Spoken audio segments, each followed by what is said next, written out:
a todas. Yo soy Selene y el día de hoy les vamos a presentar el podcast Entre Nosotros las Practicantes.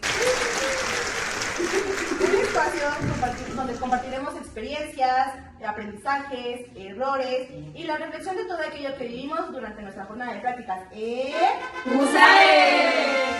Pero antes de todo van a decir, ¿y estas muchachas quiénes son? ¿Quiénes son? ¿Quiénes somos? ¿Quiénes son? Pues va a ser el equipo que nos va a estar acompañando en este podcast. Y tenemos a nuestra compañera Iris. Yo nada más ideas teóricas para aportar.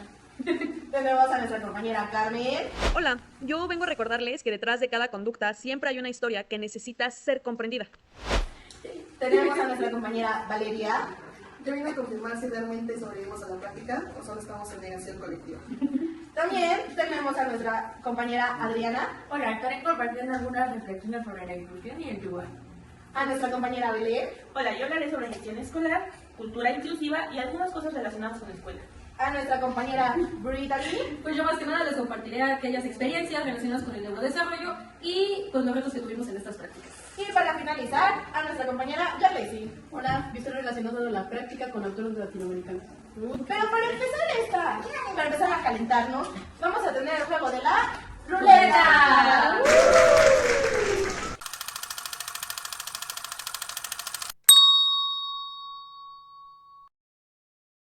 ¿Qué pensábamos que hacía USAER?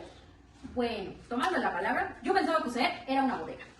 Tenía compañeros que ya previamente habían ido a USAER y decían, ay, no se hace nada, que es pura bodega, que ahí están los documentos archivados y que quién saliera. No es cierto, es completamente una mentira, USAER sí trabaja. Sí, coincido completamente. Yo tenía la idea de que nada más los alumnos llegaban, se quedaban en un salón y ya. No había más intervención, no había este trato con los alumnos. Pensaba que el trabajo era completamente como que de informes y papeleos. Ok. Yo consideraba que era puro papeleo porque algunos docentes me decían que era mucho papeleo. No que nada que era más administrativo, que era poca intervención con los alumnos. Eso también habla de algo importante. Existe un gran desconocimiento sobre lo que realmente hace el USAER, incluso entre quienes estamos estudiando educación. Y entonces llegamos a la escuela, ¿no? Solo primaria y secundaria. Pero bueno, ¿qué fue la realidad que encontramos en nuestras escuelas, no? Bueno, más que nada, lo que yo me llevé y me sorprendió mucho es que no solamente atiende ciertas condiciones como el TEA o el TDAH, sino también a las aptitudes sobresalientes. Y ahí sale un término que yo no sabía, que era el DCA, que es dificultades severas en el aprendizaje. Y con el ámbito de las aptitudes sobresalientes también están los creativos, artísticos, todo eso. Entonces mucha variedad en USAER que nadie se da cuenta de eso. Yo aprendí algo muy importante. La inclusión no solamente es de una persona, está conformada por todo un equipo de trabajo que es el que ayuda a los alumnos a mejorar. Ahí es donde entra Paulo Freire, ¿sí lo conocen bien? Sí. Es el pedagogo brasileño que nos dice que la educación no se puede entender como una acción aislada. Hay muchísimas cosas que lo involucran, el contexto social, familiar, el de la comunidad, varias cosas que lo involucran y que logran que este aprendizaje se logre. Ok. Pero bueno, veamos qué nos sigue diciendo la ruleta.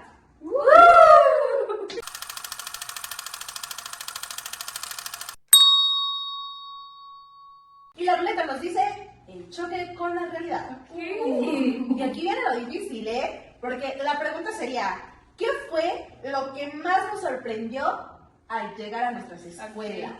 Por ejemplo, a mí me impactó mucho descubrir que el trabajo colaborativo no se llevaba a cabo en la escuela. Okay. No había esta interacción con los maestros porque no realizaban sus planeaciones. O sea, la maestra no tenía con qué trabajar. La maestra llegaba y como de que, maestro, ¿le gusta que le haga alguna observación en su planeación? Y decía, no, la verdad no tengo mis planeaciones, es que trabajo de manera diferente. Y era como de, ok, cabe mencionar que en mi escuela el USAER es de nueva apertura. Que yo iba a vivir algo muy parecido, porque a mí me pasó que existía la resistencia por parte de los docentes titulares. Que, o sea, yo llegaba por el alumno y hacían creer que es mi alumno y no te lo puedo prestar casi. Y era por tiempos muy cortos. Entonces eso fue como que una problemática también que yo... Muy limitante. Sí. Una cosa que a mí me sorprendió demasiado es que el equipo multidisciplinar se arrola. O sea, no están en una escuela fija, o se la pasan moviéndose de todos lados. Y otra cosa que es lo que más me impactó es que aunque el equipo multidisciplinar tiene metas en comunes con ciertos alumnos o con toda su población de USAER que atiende, muchas veces hay una tensión que, híjole, ¿para qué les digo? ¿Para qué les digo que me incomodo cuando voy a sus consejos técnicos? Justo, y bueno, ¿qué nos dice Carmen? Desde la parte psicológica, eso tiene consecuencias importantes, porque cuando los adultos no colaboran, quienes terminan recibiendo el impacto son los estudiantes. Más que nada igual precisamente eso, más que nada las barreras actitudinales, esa que no tienen bien en claro eso de la inclusión. Ok. Sí, porque aparentemente algunas personas piensan que una rampa es una decoración Más de ahí, del montón. arquitectónica. Y ahí es donde entra un poco este concepto de barreras para el aprendizaje y la participación. Entonces muchas veces pensamos que el problema está en el alumno y decimos una rampa será suficiente cuando hay múltiples barreras por las que está enfrentando. Realmente las barreras se encuentran en el entorno, no en el alumno. Claro. Exacto, desde luego comprendemos que cuando un alumno no participa debemos observar o preguntarnos qué barreras está enfrentando, qué es lo que estamos haciendo mal. El problema principalmente no es del alumno. Yo observé situaciones todavía más complejas: violencia intrafamiliar, ausentismo, consumo de sustancias en la comunidad, situaciones de orfandad, y comprendí que muchas conductas que vemos en el aula tienen raíces mucho más profundas. Tiene razón. Sí, Sí. De hecho, esto conecta con algo que dice Aníbal Quijano y Buenaventura. ¿Cómo le llamas? De Bonaventura de Sousa Santos. Que nos dicen que no podemos analizar la realidad educativa separándola de su contexto. Exactamente, no existe una escuela aislada. O sea, los estudiantes llegan con pues, problemas, ¿no? Los problemas familiares, ¿no? Incluso aunque no debería, pero pues pasa regular los problemas económicos, ¿no? Cargan con costumbres, con su cultura, entonces pues... Que no es malo, Ajá. pero en ocasiones les puede generar una barrera. Claro. Estas bajas expectativas que tienen hacia ellos de que enfrentas esa barrera, hasta ahí te quedaste. Y creo que, bueno, eso también nos da un tema de que la inclusión no solamente es el ir y adaptar las actividades, sino también es entender en el contexto y que el contexto entienda lo que necesita realmente el alumno. O como apoyarlo mínimo. Claro, cómo apoyarlo, ¿no? Pero, veamos, ¿qué nos dirá la pregunta número 3? Porque esto ya está poniendo...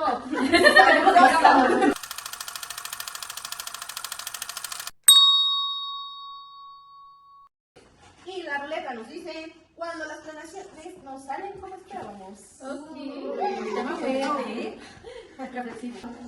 Empezamos con que yo siento que hay veces que nos enseñan a planear. Seguro que planeamos y que tenemos muchos cursos, ¿no? Pero siento que a veces la realidad de nuestras escuelas cambia, ¿no? Y que tenemos actividades que según nosotros van a funcionar así, a la perfección y al momento, Sí, exacto, porque en la normal, pues escribimos, ¿no? Te dicen, ¿no? Los alumnos participan activamente. Entras a la práctica y los alumnos, no. No participas. no hay que hacer nada. Más de secundaria. Aquí no se acaba la clase. De que maestra, ya llegó, ya se va, ¿no? Gracias. Pero a ver, Yarlesi, cuéntanos una experiencia que te pasó aquí. Ay, pues mira, yo estaba abordando el tema de toma de decisiones. Les había dado una lectura que eran de dos casos, uno de este señor de línea. Y ya, o sea, acabó la lectura, todo a gusto. Y no sé por qué, pero de la nada un alumno me empezó a decir, maestra, es que quiero hacer una canción. Y se me ocurrió buena idea, le dije, sí, adelante. No, pues mala idea. Desde ahí, para todo se desvió. O sea que aplicaste una clase de educación socioemocional y terminaste dando un concierto. prácticamente, pero bueno, algo importante es que, o sea, deben interactuar con los chicos, pero sin perder tu autoridad. Sí. De hecho, es algo muy importante. No sabes, Perdón. Muy importante. Pablo Freire nos decía algo mucho sobre la autoridad pedagógica y el poder acercarnos de manera significativa al alumno. Antes, si recuerdan, el profesor era una autoridad de miedo al que debíamos de temerle. No era alguien que deberíamos respetar. Eso es lo que nos está diciendo Pablo Freire. Sí, claro. Respeto que nos derecho. Pero espérense, porque igual aquí otra personita tuvo experiencias complicadísimas, porque ella habla de los grados más altos. Aquí, una servidora. Servilleta. Es que mi actividad consistía en que los alumnos tenían que dibujar cómo se sentía el otro. Por ejemplo, yo dibujaba cómo se sentía en ese momento, por ejemplo, Selene, Vale. Pero mis alumnos ocuparon esos dibujos para hacer insultos y burlarse de los demás. Y, por ejemplo, a un alumno lo dibujaron demasiado circular y le empezaron a hacer burlas y comentarios agresivos. Como nosotros ¿Quién sabe quién eran los alumnos? Sí. A ver qué dice Carlos. Emocionalmente eso puede ser muy difícil para un practicante, porque sentimos que algo salió mal por nuestra culpa. Bueno, hubo un aprendizaje, porque a la hora de que les pregunté como qué aprendieron de esta actividad, y un alumno mencionó que es importante reconocer las emociones de los demás. O sea, a pesar de que hubieron burlas y de que hubieron fallos durante la actividad, sí se logró este aprendizaje que se esperaba. Lograron identificar que es importante saber cómo se sienten las personas. Pero creo que igual nuestra compañera Adriana tuvo experiencias difíciles, complicadas. Bueno, yo al principio planeé mis actividades con información muy extensa, el cual eso era poco interés o poca atención para mis alumnos. Después de ahí ya empecé a implementar más actividades manipulativas. No solamente era puro escribir, sino que también tenía que manipular, y eso me ayudó muchísimo. Tienes toda la razón, Adriana. De hecho, me acabas de recordar una de las principales pautas del DUA. ¿Te acuerdas? Múltiples formas de representación, expresión y acción. Bueno, en mi caso también tuve cosas así similares. Yo les había puesto a mis alumnos que hicieran una actividad donde reconocieran las emociones, ¿no? De sus compañeros, las cosas negativas, positivas y así.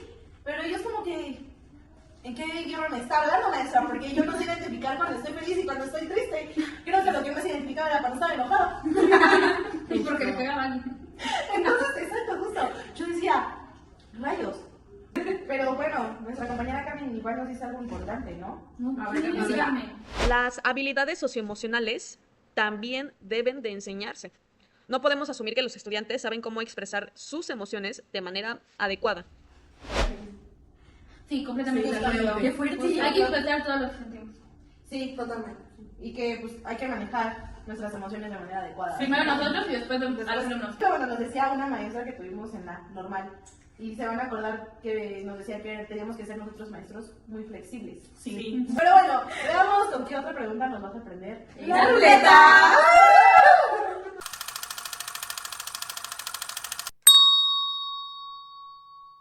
Nos dice, las experiencias que sí funcionaron. Para mí fue la telaraña de la amistad. Los alumnos debían resolver adivinanzas relacionadas con emociones y valores.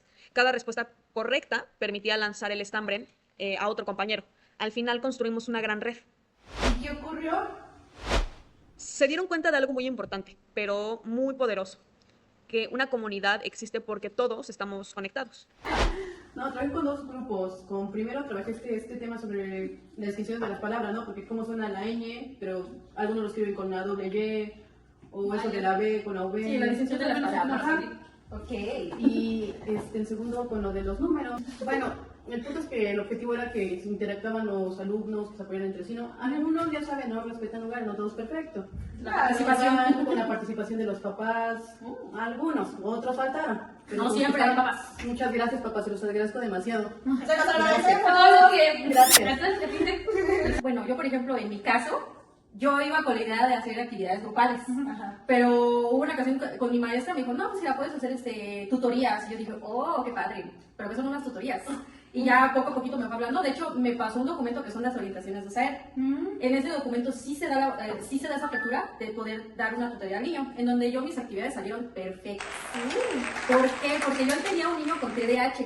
Entonces ya saben lo complicado que es mantener su atención. Entonces, pues las actividades que yo utilicé fueron más dinámicas, más interactivas y que llamaron la atención del niño. Entonces, pues sí pude trabajar esa parte y que de hecho salió súper bien. Qué bonito cuando todos los alumnos cooperan, ¿no? Porque pues siempre creo que nosotros planeamos con fe y con café. Pero espera, creo que igual tú, Ale, tuviste una intervención con un niño TEA, ¿no? Sí, fíjate que aquí lo que quise hacer es que sus alumnos, bueno, sus compañeros lo aceptaran, entre comillas, que lo que hice fue hacer como un tipo plática, pero para todo el grupo, para que ellos igual pues supieran del tema, no tanto como darles el diagnóstico de su compañero, sino para que entendieran qué era y qué podían hacer ellos como para apoyarlo, Para ¿no? entenderlo a él, ¿no? Exacto. Ok. Y por ejemplo, tú con la plática así súper acalmada y cosas así, ¿qué observaste? Creo que con esa información que les dictan, no tanto como es esto, sino su compañero aprende diferente por esto, y pueden apoyarlo con esto. Creo que ellos lo entendieron perfecto y creo que pude lograr que ellos fueran un poco más empáticos y que entendieran que todos aprenden de manera diferente. Ay, qué Ok, padre. qué bonito, ¿no? Wow. Bueno, mi experiencia más significativa esta ocasión fue la elaboración de un logbook creativo. Como lo estuvimos trabajando en clase, dije, esta actividad me parece Me gustó, perfecta. súper creativo, Muy visual. ¿no? Sí. ¿No trabajaron en así un súper bonito grupo? Sí, pero Siempre hay que- espera, es que sí. Trabajaba con puros chicos. Entonces ellos tenían el pensamiento de que como eran hombres, no eran creativos ni nada de detalles. Los estereotipos. Sí, decían que necesitaban de una mujer para la creatividad.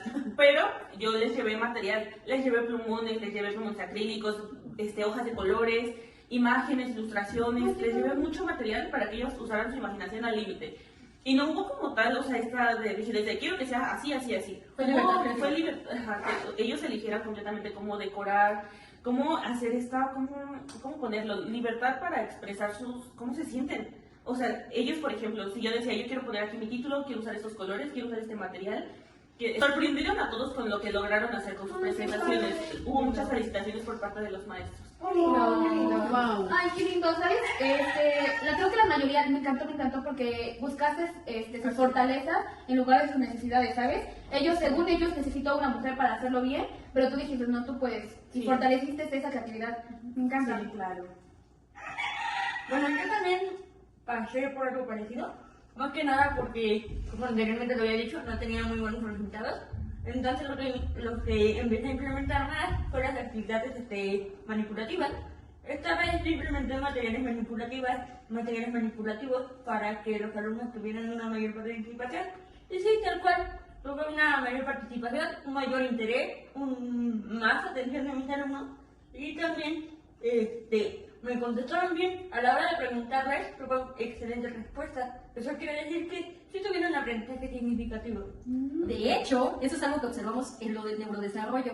Se preguntará por qué. Porque los alumnos al tener estos instrumentos, actividades didácticas y más manipulativas, el conocimiento nombre aquí bien grabadito. Claro. Por eso es lo que también, de hecho, conecta muy bien el desarrollo con el DUA, ¿no? Que cuando le das múltiples formas de representación a un alumno, como tú dijiste, aquí Aquí bien se queda. grabado, Aquí bien grabado. Y creo que eso nos lleva a descubrir algo. Que las actividades, por muy bien planeadas que estén, hay veces que no van a alcanzar los objetivos que nosotros querramos, ¿no? Por las necesidades de nuestros alumnos.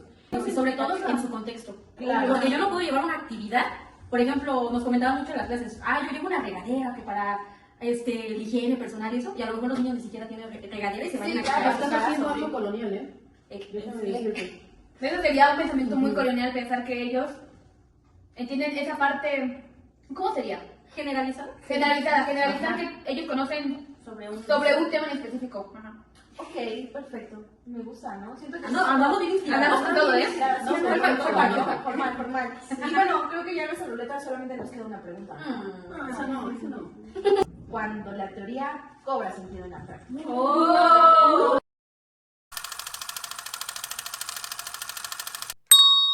Hasta el momento hemos hablado sobre experiencias, sobre emociones, errores y aciertos que hemos tenido en nuestras prácticas. Así es. Pero algo que aprendimos durante este semestre es que la práctica cobra mucho sentido cuando podemos analizarla desde la teoría, ¿no? Justo, ¿no? Y por eso le voy a dar la palabra a nuestra compañera ahorita, ¿no?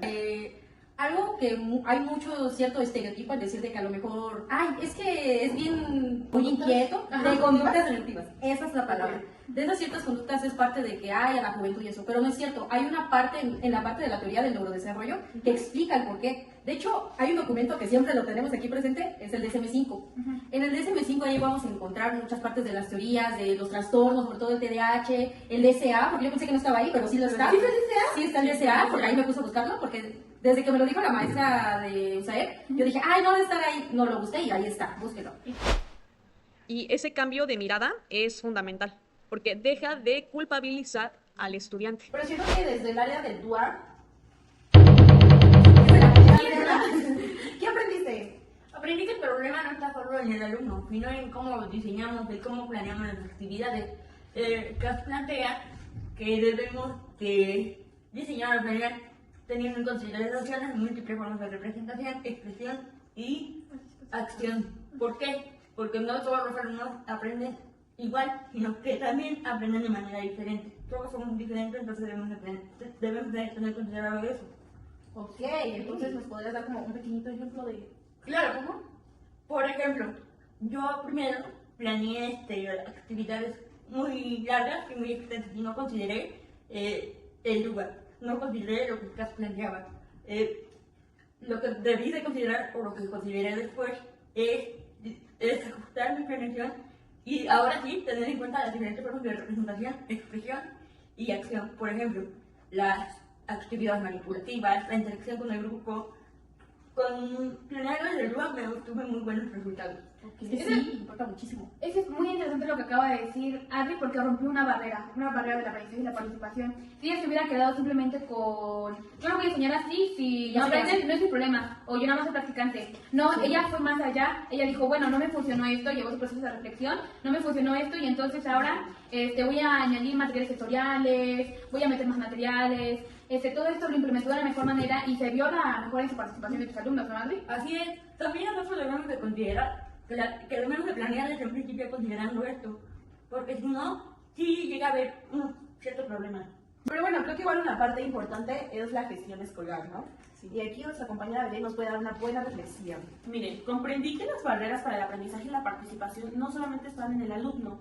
Muchas veces es la relación entre docentes, la organización que tiene la escuela, la apertura que dan los maestros titulares para trabajar en conjunto con los maestros, este trabajo de equipo interdisciplinario.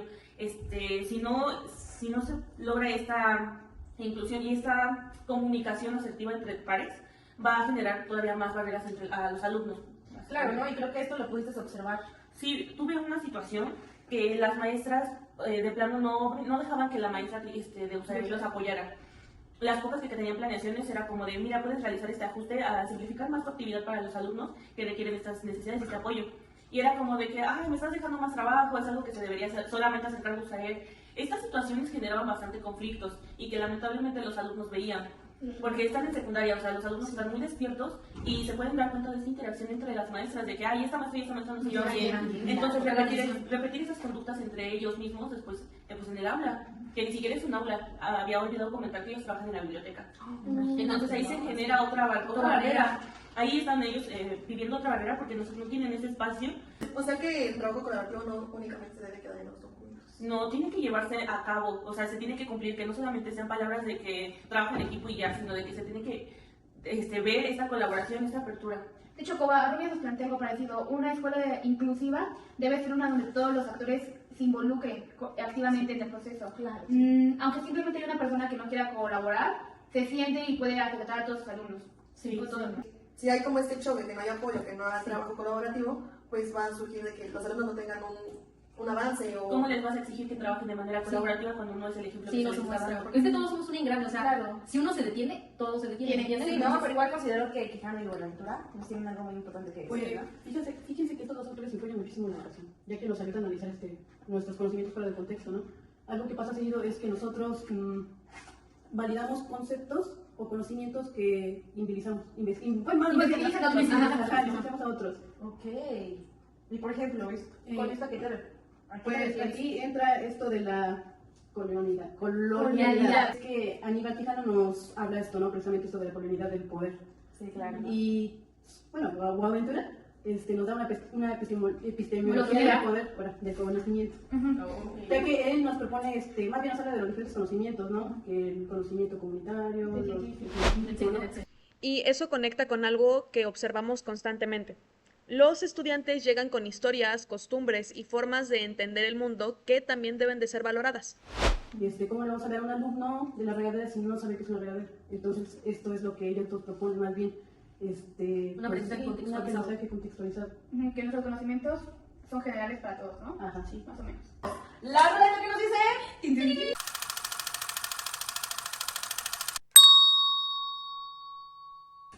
¿Qué está fallando actualmente en la inclusión? Déjenme escuchar bien filosófica. Ah. Y ahora sí llegamos a una pregunta incómoda, ¿no? ¿De qué cosas siguen haciendo mal nuestro sistema educativo respecto a la inclusión? Algo que se ve mucho es la falta de capacitación, ¿no? Más que nada sobre este tema de la inclusión. No simplemente que se adentren en ese tema de conocer los diferentes trastornos que hay, dificultades del aprendizaje, sus características, al menos para que sepan con qué tipo de alumnos están trabajando, ¿no? Claro. Otro que me gustaría mencionar sería más que nada esta falta de seguimiento, en donde yo quiero intervenir a lo mejor con un maestro y que, sí lo implemento, pero estás conmigo, y ya cuando no está la maestra, no dan ese seguimiento. Entonces, no hay esa continuidad, ni esa comunicación, ¿me entienden? Ni ese seguimiento. O tan simple como si en primaria hay USAER, hay USAER y el alumno va a USAER, pero pasan a secundaria, ya no hay USAER, ya no hay seguimiento, ya se acabó ahí. No hay continuidad. Y en algunos casos existe la inclusión solamente de nombre. Se habla de inclusión, se escribe de inclusión, pero no se aplica, no se ve en la realidad la inclusión. Justo es lo que pasa muy seguido. Coincido, por ejemplo, en algunas escuelas consideran que por tener estudiantes con discapacidad, eso ya es inclusión. Solamente por tenerlos inscritos, cuando la inclusión es mucho más. Sí, cierto, implica transformar tu práctica, implica las relaciones que hay entre docentes, entre alumnos, maestros, padres de familia, cosas aquí, implica espacios, momentos de enseñanza y tu propia práctica docente. Claro. Y eso también implica comprender los contextos. No podemos trabajar inclusión ignorando la violencia, la pobreza, el abandono o las problemáticas familiares que viven muchos estudiantes. Bueno, porque la inclusión no es magia. Entonces aquí viene la pregunta, ¿no? ¿Qué necesitamos para avanzar? Pues yo te diría que un trabajo colaborativo, pero que de verdad se vea colaborativo y que se vea. Que sea notorio, que sea Sí. notorio. Sí. Ok. Yo considero que más formación docente. Yo, en mi caso, más conocimiento sobre el neurodesarrollo. La neurodiversidad, mejor dicho. Neurodiversidad, neurodesarrollo, leanse el DSM-5. Ok. Y yo creo que más que nada esta sensibilidad, ¿no?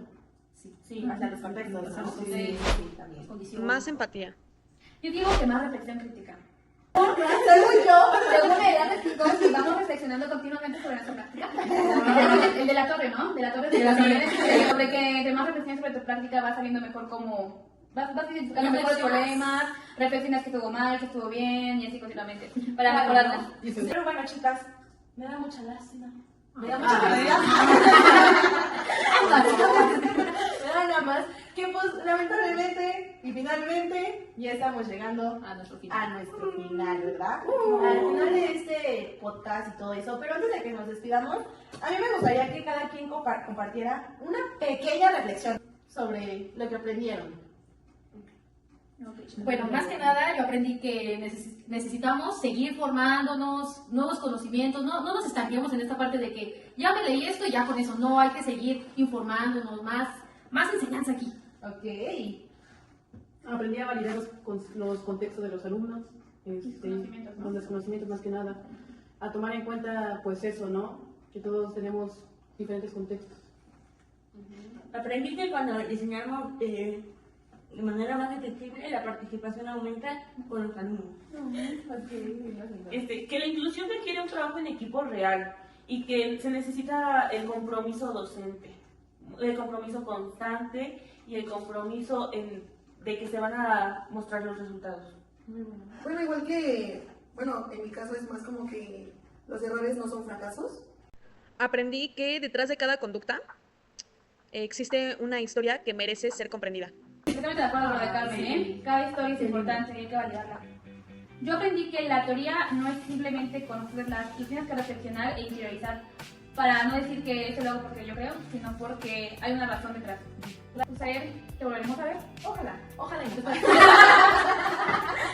Muy tedioso, muy tedioso. Iremos a supervisar que si estás haciendo cambios. Tenemos que aceptar que, pues, como en algunas escuelas hacen su trabajo, como en algunas escuelas. No. Claro. Y donde están comenzando a hacer eso.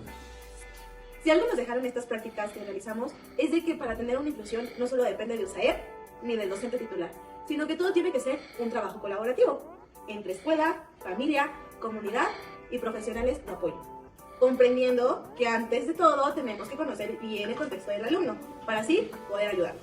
Y ya, para finalizar, te quiero dejar una pregunta a ti. Si mañana llegara a tu salón algún alumno que aprende diferente, ¿tú qué harías? ¿Intentas cambiar el alumno o cambias tu forma de enseñar? Gracias por acompañarnos en este episodio de ¡Entre nosotras, practicantes! Bueno, vamos a ver. Ya, bye.